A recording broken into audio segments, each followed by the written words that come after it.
Hello and welcome to the Inside Stylist podcast, where we talk all about interiors with interviews with interior stylists, writers and the big names in interiors, from brands and PRs to artists and designers. I also catch up with industry experts in the know and get them to share all their knowledge and advice. There's so much to talk about. I'm your host, Emma Morton-Turner, an interior stylist and a writer with a ton of experience.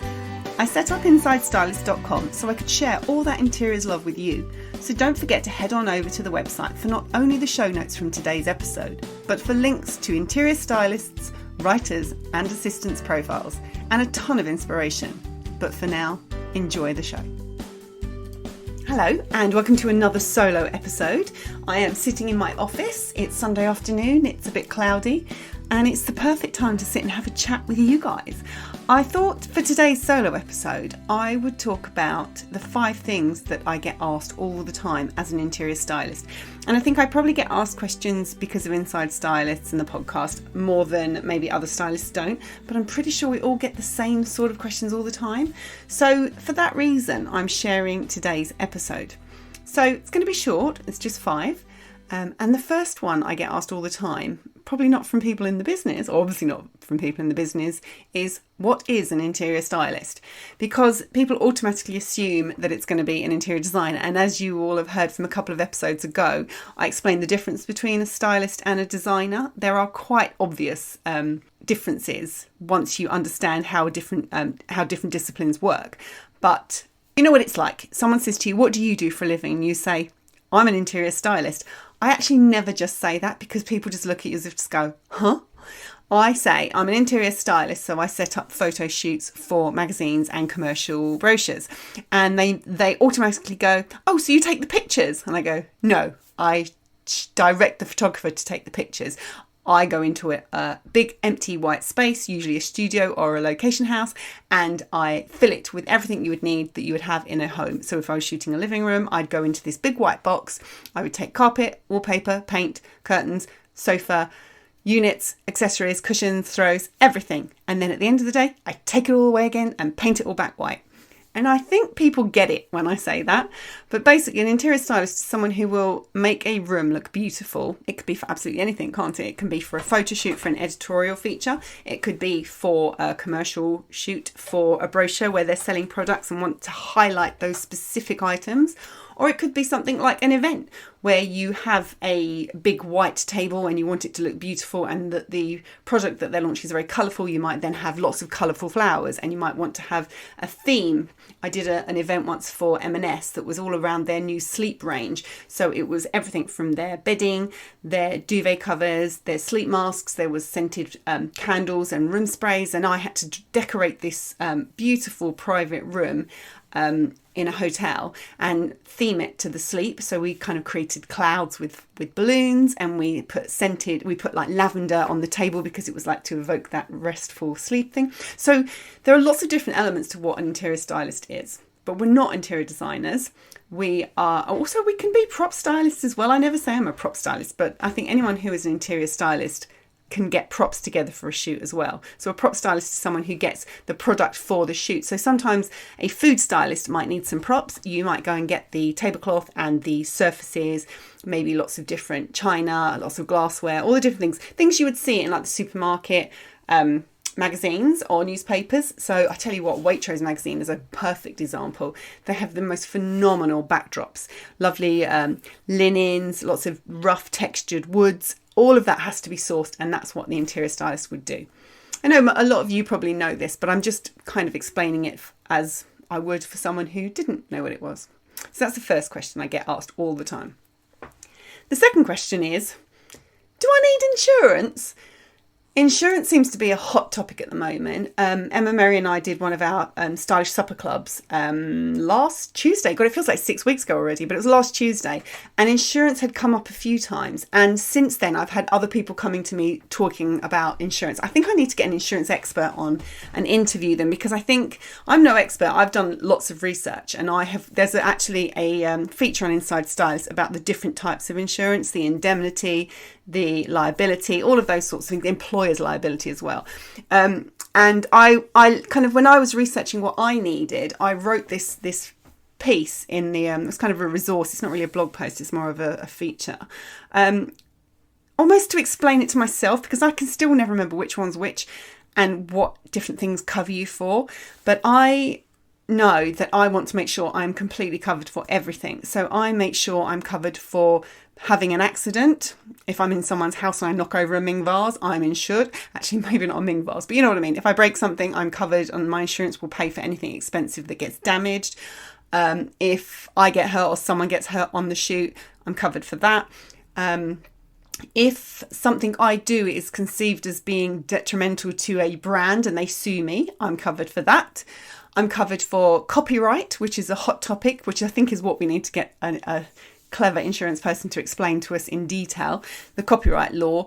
And if I was to use an image in a shoot, and then that person who behind that image said, I didn't give you permission for that, and I don't want to be associated with the photography that you've just done, that isn't in keeping with the brand that I have, I'm suing you. I'm covered for that. And also employees' liability. If I have an assistant on a shoot, I'm responsible for that employee. Although they're not permanent employees, I'm responsible for the assistant. So I have employees insurance. When I first researched this, I was talking to the insurance people on the phone, because I'm always one for picking up the phone, because like I was saying, people don't really know what an interior stylist is. When you try and get insurance out and they have that pull down menu, it always says interior designer. And you either have, when you can't get past that stage, you have to click on what your occupation is. And you either say you're an interior designer or you say you're a journalist. And really, we're not either. It doesn't really, what we do doesn't fit into those categories. So I always phone and speak to them. And I was saying, do I need to have employers' liability insurance? Because I'm getting an assistant, but the assistant is actually working with me, but for the client. Are they not the client's responsibility? And they said, no, they're not. So I just like to make sure that I'm covered, so that if my assistant breaks anything or hurts herself, I'm covered for that too. Please don't hurt yourself if you're assisting me on a shoot. That would not be fun. Anyway, finally, the only other thing that I have that I don't know other people would need is that I'm covered for Inside Stylist, because obviously it's a very image dominated website. Anyone who has a profile on there, the stylists and writers and assistants who put images that they have shot, if they don't have permission to share that image and that brand comes along and says, excuse me, you've got that on your website, that's not okay, you need to take that down, I'm covered for that. Now, it is in the terms and conditions. I'm just going to say that now. If you put pictures up on your profile, it does say in the terms and conditions that you must make sure you have permission for that. I hope everyone knows that they should do that anyway. And I'm sure magazines wouldn't mind too much, but I got permission when I left Woman in Home to use all my images for my portfolio, and they were fine. But I had it in writing. Mind you, that was 10 years ago now. But, I have it in writing that I have permission. Always get permission to share things, because the copyright thing is a nightmare. Anyway, I get asked about insurance a lot. So head on over to Inside Stylists. On the drop-down menu, there's resources. In the resources, there's a whole feature on insurance and what I found.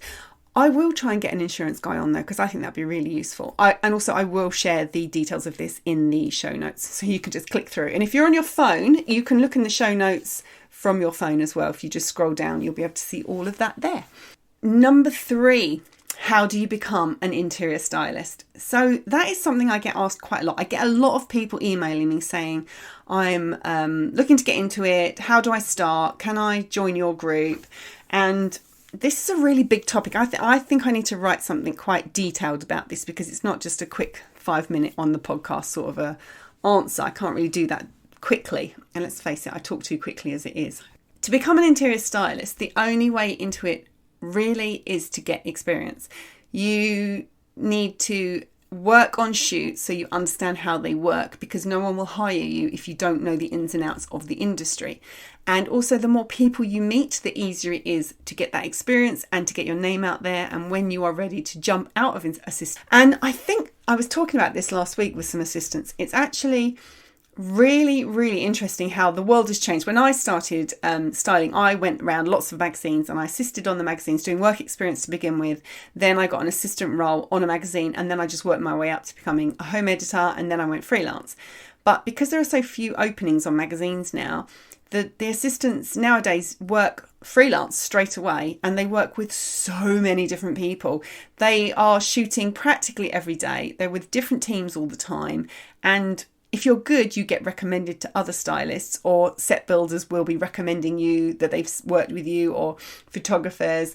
And because of the way they work with so many different people, they're being recommended by lots of different people, and their network is absolutely phenomenal. So I'm almost jealous of their network. I mean, I got my network from working on magazines, and when I was at Woman in Home and Homes and Ideas, I was with the I'm in the same office as the people from Living Etc. and Homes and Gardens and Country Homes and Interiors and Ideal Home. And because we all go to the same launches and we all bump into each other all the time, we all met each other. And then when you move on, you still have those friends, and then you meet the new people, and then the people who were there move on to a different place. So I have that kind of old school editorial network, which is spreading further now the assistants are coming in. So it's the whole thing's really interesting. So I think what I'll have to do is go into a lot more detail about how you become an interior stylist. It does take a long time. I think the average assistant works now is about 2 to 3 years before they actually go freelancing on their own. It is quite a big scary thing, because you are responsible for, I mean, if you put into context the money that's involved, a one-day shoot costs around £10,000. So when it comes to being booked to do a job, you really need to know what you're doing. You need to have the confidence that you can fix things when they go wrong, because I think the majority of our work is logistics and fixing problems and working out what to do when the main prop from the shoot has not turned up. You have to kind of keep your cool and be ready for that. And having done experience, like work experience and assisted for quite a long time, you will be ready for that. But anyway, like I said, I will have to get that. I'll have to get writing and do a really big feature on that. Another question I get asked all the time is number 4. Is it worth doing an interior styling or media course? Now, this is an interesting one, because I actually teach interior styling. So I probably have a bias. I teach at the Chelsea School of Arts, and I absolutely love it. I've got to admit, I absolutely love it. Any way you get to talk about interiors, let's face it, that's what I'm doing now. I really enjoy it. And would the people doing that course be able to go out and work straight away? No, you really need to learn the ropes by doing the work, and you need to do assisting. But I think you can get a real understanding of what styling is and get a feel for it and have a play with it while you're studying, and then decide whether it's something for you. I think that is worth doing. I don't think you're always taught how to style when you're assistant. You're just kind of watching and doing the back end stuff. So it's kind of interesting to learn a little bit about colour and composition and how things work and how to put things together. So yes, I would say it's definitely worth it, but with the understanding that this is an introduction to styling and how things work behind the scenes, you will still need to go and do that work experience. So I think it depends on the personality. It's a real confidence boost. You'll learn about all sorts of elements, colour and composition and everything that is going on in the background that most people learn when they started on a magazine. So yes, I think it is worth it. And the last question that I get asked quite a lot is, how do I start an interior styling business? And by that, I think it's 9 times out of 10, well, let's face it, every time, it's an assistant saying, how do I jump? How do I go from being an assistant and people calling me all the time to assist to actually doing my own jobs? And I think this is one of those things where you're never quite ready. You have to jump before you think you're ready. If you've been assisting for 2 years and been on quite a lot of shoots, you're probably more ready than you think. And if you are still a little bit nervous, I'd say do some test shoots. In fact, I should do a whole thing on test shoots and how to do them. But if you've actually been on a shoot and you've been behind the camera and you've directed the photographer and said, this is what I want, and been able to get the end result, then you know exactly how it's going to feel. Then you're ready. So to get the work, test shoots are good because you can get brands and a photographer, usually a photographer's assistant who's ready to jump soon. They're really good to get involved. And if you are putting your name out there, if you're speaking to PRs, if you are approaching people blind and just saying, I'm a new stylist, I'm looking for, I really like your product, I'd love to be working with you, keep me in mind. Thing is, if you've done a test shoot, you'll have a portfolio of work that's yours, not just things you've assisted on, because anyone can show products, images that have been assisted on. It doesn't show what you are capable of. It's really important to show what you can do. So have I answered that question? How do you start an interior styling business? You just get on with it. You just make the calls, you tell everybody you're free, you make it very clear everywhere, social media, all over the place, everyone who'll listen, I'm available to shoot, and then you just get going. But yeah, definitely get in touch with people, definitely reach out to people, reach out to everybody you've met, tell all your set builders, photographers, everybody, all your other friends, you are free. And that is it. It's a short and sweet one today. I think I might do a few of these Q&A sessions because I do tend to get the same questions over and over again, and rather than answering the same question every time, I might just direct people to the podcast and say, go listen to this one. So we'll see. If I get a few more questions like this over the next month or so, I'll compile a Q&A session for the podcast because I think they're quite good fun. Anyway, that's it for today. I hope you've enjoyed the show. If you've got questions, send them in and I'll get them ready for the next one. Until next time, bye for now. Thanks for listening to the Inside Stylist podcast. You can find all the details from today's episode over in the show notes on insidestylist.com. If you enjoyed the show, I'd love it if you would head on over to iTunes and rate and review it. It's the best way to help other people find the show, and I'd really appreciate it. Until next time, bye for now.